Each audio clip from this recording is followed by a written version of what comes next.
Buenas tardes, yo soy Eduardo Casap, soy médico oncólogo en Argentina y actualmente soy el presidente de la Sociedad Latinoamericana y del Caribe de Oncología Médica. En realidad me gustaría compartir con ustedes el tema que hemos, conversado con los líderes de la Escuela Latinoamericana de Oncología, en el sentido de, primero les haría un muy breve resumen de la situación sanitaria en Argentina, para después entrar a tres áreas que considero importante compartir con ustedes: la situación del virus actual, la pandemia y el cáncer en particular, unos pensamientos y algunas ideas sobre la situación post-COVID a nivel global y en relación a la salud y otros aspectos. Y por último, algunos temas económicos, políticos y sanitarios relacionados con esta situación.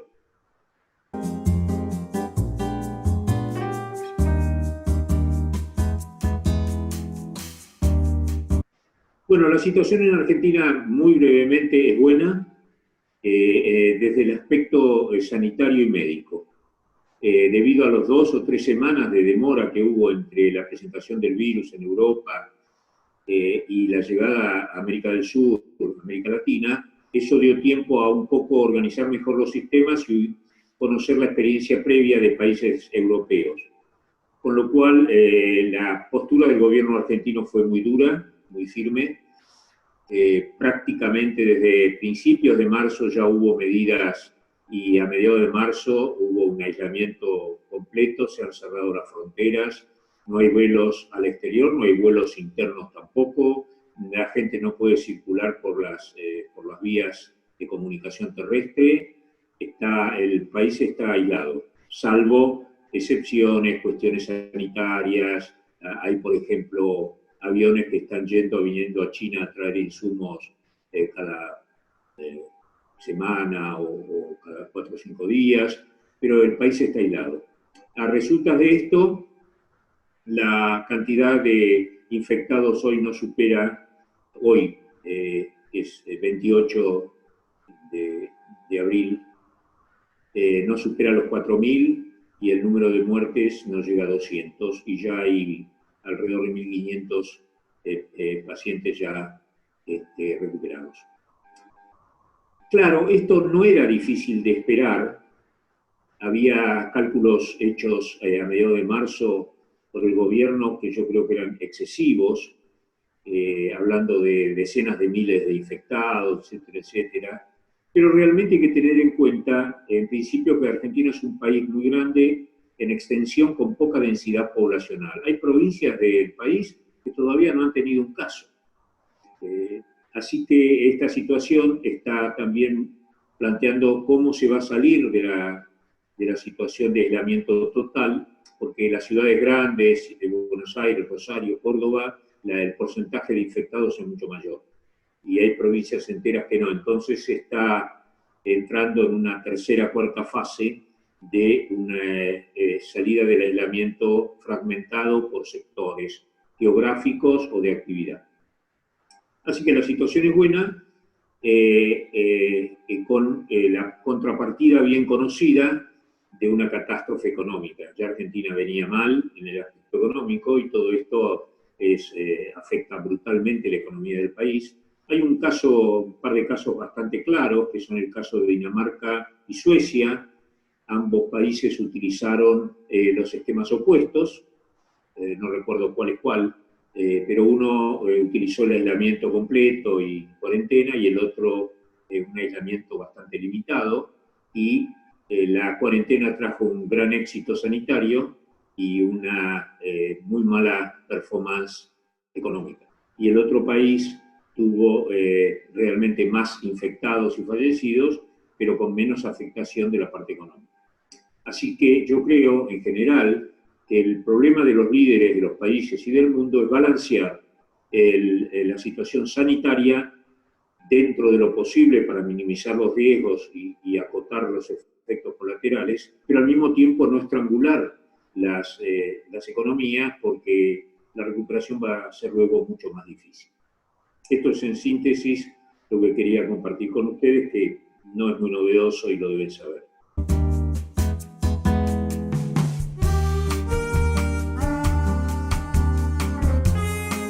Hagámonos la pregunta, ¿cuál es hoy la situación de esta pandemia y el cáncer?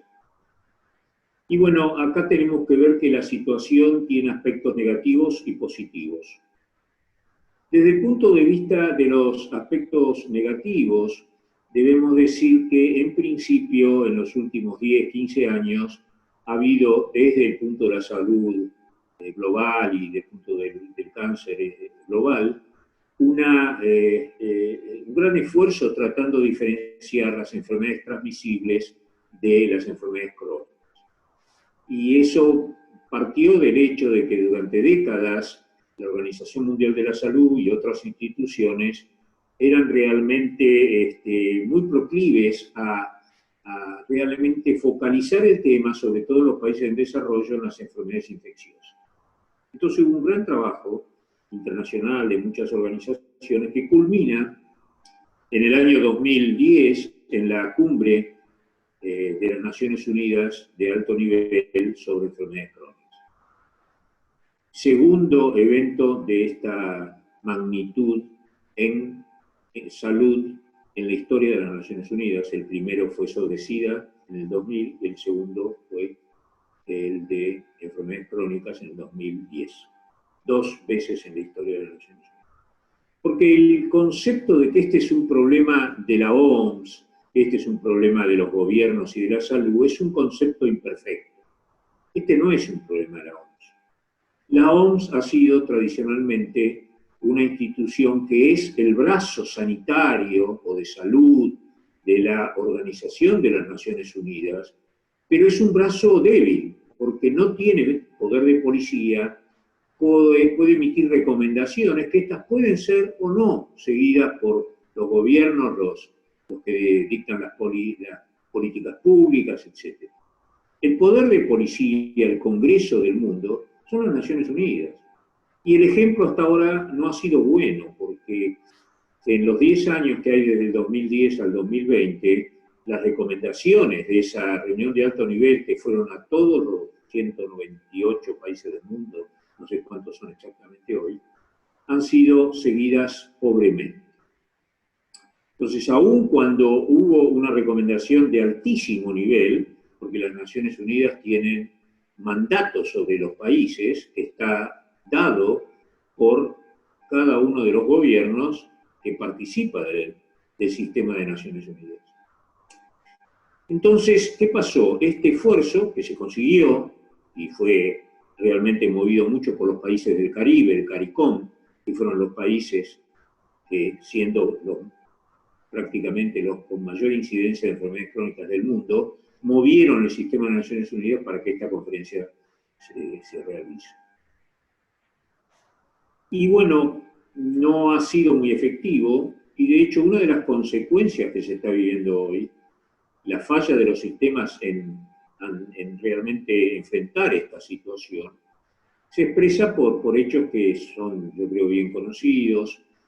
Digamos, los sistemas de salud y la salud no tienen relevancia en el mundo global, el apoyo económico, ya lo vamos a ver, es pobrísimo, todas las enfermedades crónicas tienen 0.3% del valor total de las ODA en el mundo. Las ODA son el dinero que los gobiernos ponen en los países para el desarrollo global, agua, vacunas, salud, polución.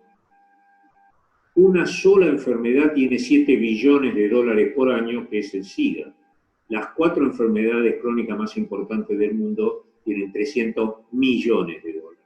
Eso habla de la horrible desigualdad en el cual los responsables globales han enfrentado desde el punto de vista económico este problema, que ya estaba anticipado. Creo que en el 2005 hubo una conferencia del entonces presidente Bush acerca de anticiparse a todas estas cosas, fue desoído, y más recientemente una comisión nacional en los Estados Unidos creada por el presidente Obama para anticiparse a las catástrofes sanitarias, fue disuelto por el presidente Bush. Esto habla de, en realidad, o un desconocimiento, o una negación, o una realmente incapacidad de los líderes para prever estas situaciones. Hay grupos bastante importantes que están trabajando muy intensamente, por ejemplo, en la situación de las catástrofes nucleares probables y el sistema de salud. El doctor Richard Sullivan de Londres es uno de los expertos mundiales y hay varios artículos publicados, pero no ha habido mucha diseminación anticipatoria de las catástrofes sanitarias. Y además no debemos olvidarnos que en siglos pasados había una o dos epidemias por siglo. Ya en el siglo XXI ha habido 3 o 4, esta creo que la cuarta o la quinta, y se esperan para los próximos 80 años varias pandemias.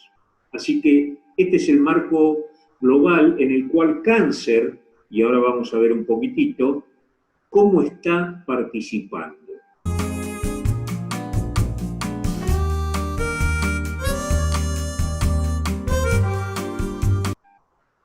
Y paso al segundo punto, que es el panorama global, cáncer y post-COVID y post-COVID.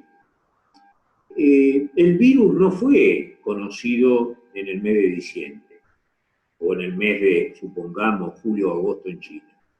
Este virus, que es un virus de la familia del SARS y de otras familias así similares, era ya conocido, pero no estaba difundido públicamente ni en forma, digamos, de diseminación general, pero era un virus que atacaba con cierta frecuencia a los pacientes oncológicos en etapas avanzadas. Pacientes en terapia o en atención médica, muy complejos, enfermedad avanzada con falla de distintos sistemas, tenían muchas veces complicaciones respiratorias fatales por COVID, el que hoy se conoce como COVID-19. Nosotros, yo soy el editor en jefe de Cáncer y estamos recibiendo en los últimos mes y medio, muchísimos artículos, no con datos actuales, sino con datos que provienen de registros hospitalarios, historias clínicas, que brindan un poco más de luz sobre la situación del virus, en particular en los enfermos de cáncer.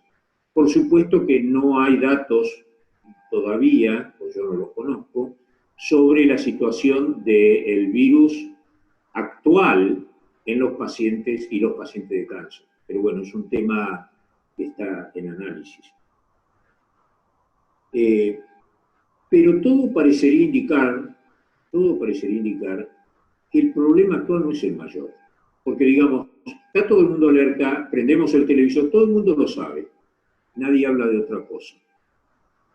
Viendo un poco alguna información, no me gusta mucho la televisión, realmente es una presentación alarmista y que en muchos casos no tiene nada que ver con la realidad, porque de última, si no se toman todas las medidas, es muy probable que la curva del virus se apague por sí solo en un periodo que se verá, como ha pasado con otras epidemias. Pero está todos los días. La última noticia que vi, que no era del virus, era aparentemente si está vivo, está muerto el líder norcoreano. Una noticia que vi en cientos o miles, todas sobre el virus. Y este es un problema. ¿Cómo vamos a responder cuando el tema urgente del virus se vaya alejando? Un comentario, por ejemplo. Médicos del sistema en Estados Unidos han estudiado las apendicitis agudas. Habitualmente es un procedimiento en el cual es una operación programada, etcétera, etcétera, por supuesto de mínima implicancia al sistema de salud. Pero ahora, ¿qué pasa? La mayoría de las apendicitis agudas son perforadas o son peritonitis, porque la gente no concurre al sistema de salud y va en una etapa muy tardía. Así que esto no va a ser solo para apendicitis, va a ser para las personas que no están haciendo screening, esto va a ser para problemas cardiovasculares. ¿Cómo puede ser? En Argentina prácticamente el 50% de las camas de terapia intensiva están libres listas para recibir la avalancha de pacientes de COVID, que yo creo que no va a llegar. La curva en este momento es plana, es de lento ascenso, quiero decir. Por supuesto, pero si uno hace el análisis de la cama de terapia intensiva en la Argentina, siempre tenían 30-40% de pacientes cardiovasculares, infartos y stroke. ¿Dónde están esa gente? ¿Dónde van a ir cuando desaparezca o se minimice el impacto de los pacientes agudos? Hablando con distintas personas, por ejemplo, hablando con la Unión Internacional contra el Cáncer, con la gente que está en los puestos directivos, la pregunta que viene es: ¿qué va a pasar con las organizaciones de cáncer? Muchas de las ONG de cáncer y pacientes son instituciones pequeñas que no sabemos cómo van a sobrevivir. Organizaciones grandes están teniendo severos problemas. Una organización saludable, la American Cancer Society, la UICC, en las estimaciones de los presupuestos, lo podemos hablar un poquito después, pero quiero darles una idea de que este no es solamente un problema sanitario. Y este no es un problema solamente de cáncer y de tratamiento, y de hospitales y de cirugía, radioterapia, quimioterapia.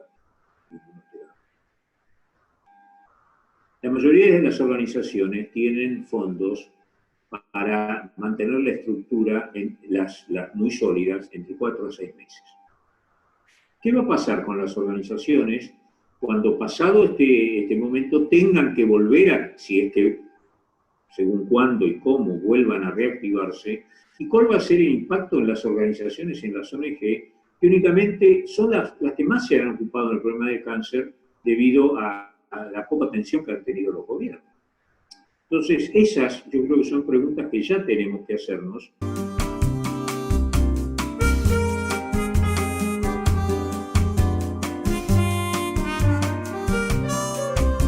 ¿Cuál sería el saldo positivo de esta experiencia mundial?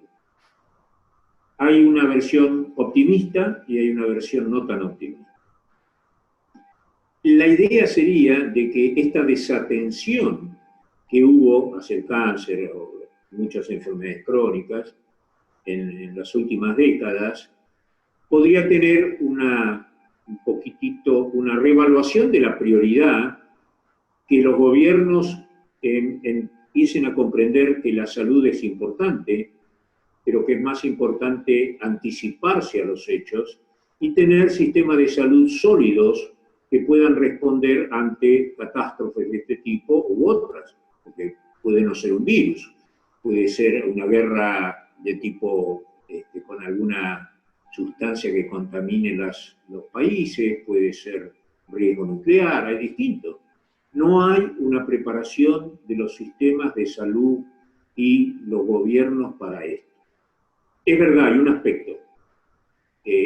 Los países no desarrollan las carreteras para que cuando toda la gente sale estemos con 20 o 30 carriles por lado para que todos circulen bien. No.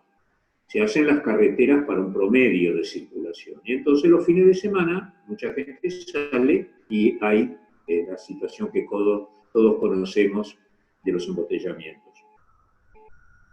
Pero de cualquier manera, hay que tener una planificación sanitaria para un promedio y tener algún tipo de planificación en caso de que exista un cuello de botella que impidan una asistencia mucho más amplia en un momento corto, que es el problema que estamos viviendo. O sea, si los infectados, en lugar de crecer por semanas, crecieran por meses, no habría ningún problema. Se van atendiendo, se van tratando, se van curando, y así se ve. Pero no, el problema es cuando todos quieren ser atendidos, y eso no es posible. No va a ser posible, pero sí va a ser posible desarrollar estrategias anticipatorias, de alguna manera como se hace con los pronósticos del tiempo, con el pronóstico de los terremotos, con cómo se puede anticipar, y existen modelos matemáticos y existe una serie de cosas, por supuesto, si los gobiernos son realmente comparten la información libre y correctamente. Si un gobierno oculta durante X meses una situación, no hay anticipación que valga. Pero bueno, no es un área que a mí me corresponde. Entonces, ¿cuáles las grandes preguntas, a mi entender? ¿Qué va a pasar con el sistema de salud? Porque están, si ustedes entran a muchas páginas, van a ver COVID-19 y radioterapia, las guías francesas, creo, nosotros las tenemos en nuestra página web, de SLACOM, están en muchas páginas web. Entonces están las ponemos, por supuesto. Las guías francesas creo que es para cáncer de mama. ¿Qué cirugía se hace en este momento? ¿Cómo se difieren las cirugías? ¿Qué pasa si hay que hacer quimioterapia? Es todo realmente material muy útil. Ahora, ¿cómo se va a reformular? Porque va a ser distinto. ¿Cómo va a ser la telemedicina? Hoy por ejemplo, mi hijo es un hematólogo y él tiene muchas consultas por este medio. Con lo cual, los países centrales, Europa, por ejemplo, que tuve una charla hoy con representantes de la Unión Europea, ellos están muy entusiasmados y confían mucho en cómo se va a adaptar el sistema de salud a la telemedicina, pero no solo la que transmite imágenes o la que transmite información o información científica, la atención de pacientes por esta vía. Y todo muy lindo y la verdad que fue muy auspicioso, pero a ellos les pagan a los médicos por las consultas por telemedicina. Yo no sé en otros países, pero seguro en Argentina y creo que en muchos países de América Latina, no creo que a los médicos no les pagan las consultas por telemedicina. Y yo creo que cualquiera de los médicos hoy debe tener más consultas por telemedicina que personales. O por lo menos los que no están en la primera línea de la salud pública, en las guardias de los hospitales, etc. Entonces, más allá de lo que sean las ventajas tecnológicas, hay que tener una estrategia, hay que tener una coordinación entre los sistemas de salud, los gobiernos, la investigación, la asistencia, el cuidado, los hospitales. Y yo no estoy seguro que esa coordinación existe. Y lo más importante, eso tiene que hacerse con un plan.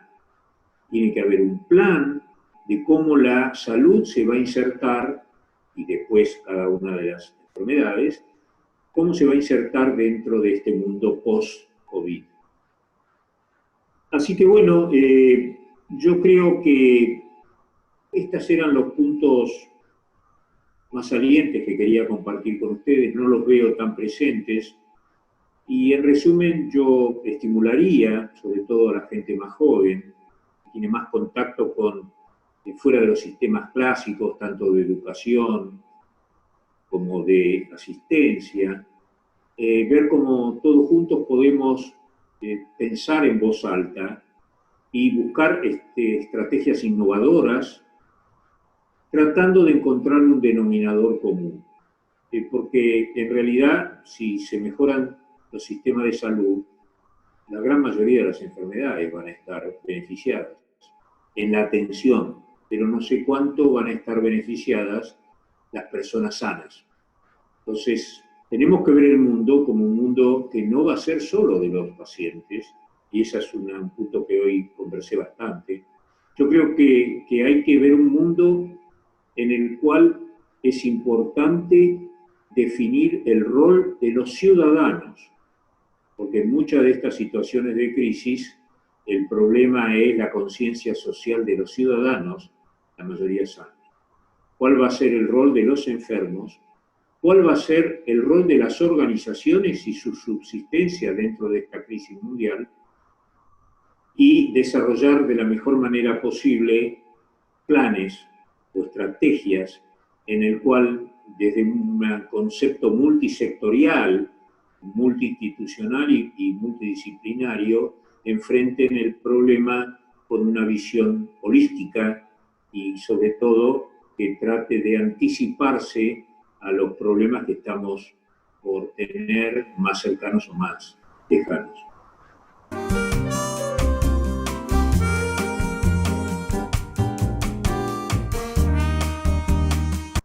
Doctor Gutiérrez, mire, yo le voy a contestar esa pregunta que creo que debería ser difícil de una manera que yo creo que es fácil. Y no es solamente post-crisis, sino yo la traería desde el periodo previo.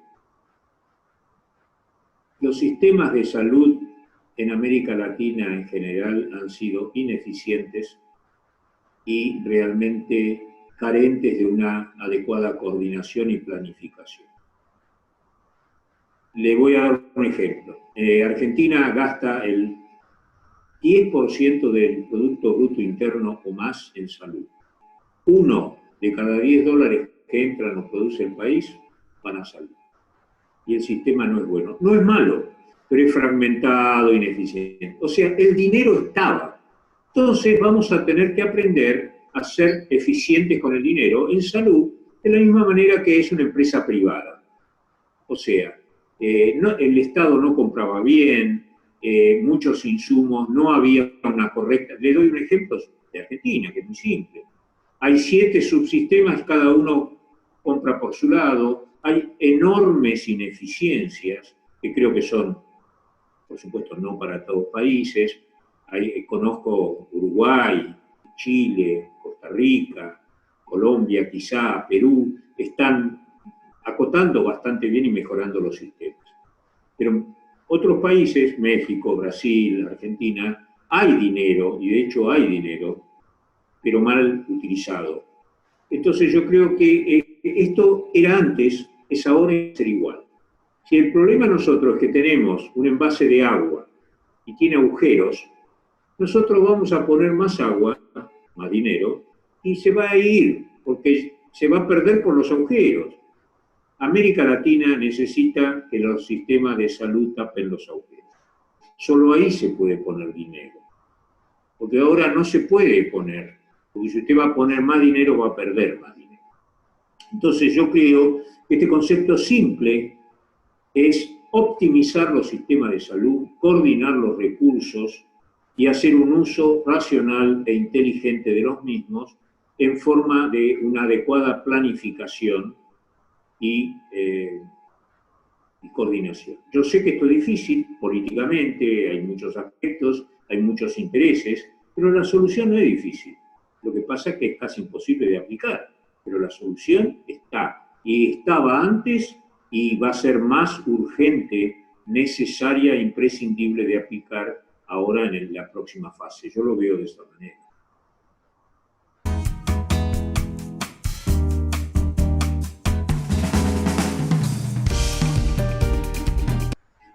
Bueno, yo creo que cómo nos va a cambiar esta crisis en el sentido de las reuniones científicas. Y entonces les quiero dar simplemente un pantallazo de cómo lo veo yo, hablando con distintas... Y estas son cosas que no se publican, no se comentan, porque en realidad no hay una idea clara de cómo manejar, como muchas otras. La mayor parte de nuestra actividad por lo menos este año, está transferida a reuniones que no son personales. La gran cantidad de reuniones planificadas para este año que yo conozco, la más que todos conocemos que es ASCO, está cambiando a un formato a distancia absoluto y va a ser un experimento muy importante. Los que se han realizado hasta ahora, reuniones de 50, 100 personas, hay algunas experiencias de 500, 300, hay algunas, la máxima que yo conozco está entre 1000 y 2000 asistentes, pero ASCO tiene 30.000, o sea que el meeting de ASCO va a ser realmente muy educacional en el sentido de cómo se va a mover, observémoslo, cómo se va a mover la educación médica en los próximos meses o años. Otra de las cosas es que esto es más económico. O sea, a todas luces, el presupuesto de una reunión común que hoy está normalmente en decenas o cientos de miles de dólares, hoy está en el rango de unas pocas decenas de miles de dólares a lo sumo, sin viajes, sin hoteles. O sea que va a abrir una posibilidad.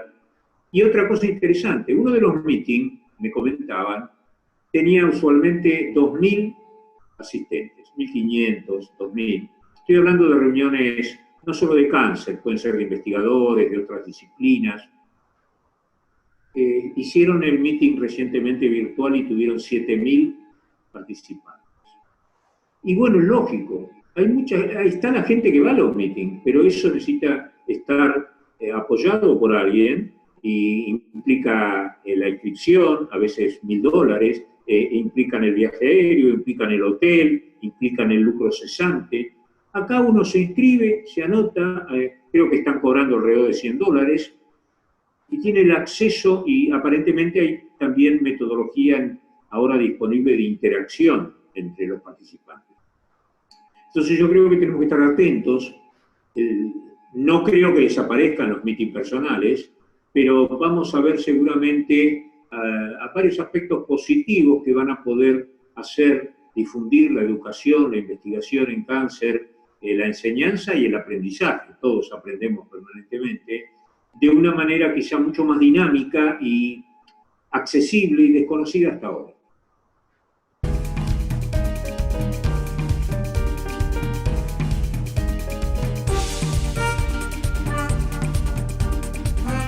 Soy yo el que le quiero agradecer, doctor Gutiérrez, también al doctor Clemenceau, porque la idea inspiradora que ustedes han tenido con la Escuela Latinoamericana de Oncología, un poco se anticiparon a esto, porque yo sé que quizá ustedes han tenido más actividades en forma remota que en forma presencial. Igual creo que la forma presencial es importante para interaccionar fuera del puro ambiente médico y científico, pero creo que esta es una herramienta muy importante que no existía en América Latina. Ustedes saben que he estado de acuerdo desde el primer momento en colaborar en lo que sea necesario, pero porque es una herramienta útil y va a ser mucho más útil de lo que uno cree. Y justo, yo creo, es un momento muy oportuno que se inserta en esta situación de cambio y que ustedes creo que están muy bien preparados para desarrollar enormemente. Bueno, espero que estos comentarios, más que todo, los hayan estimulado a pensar y muchas gracias por su atención.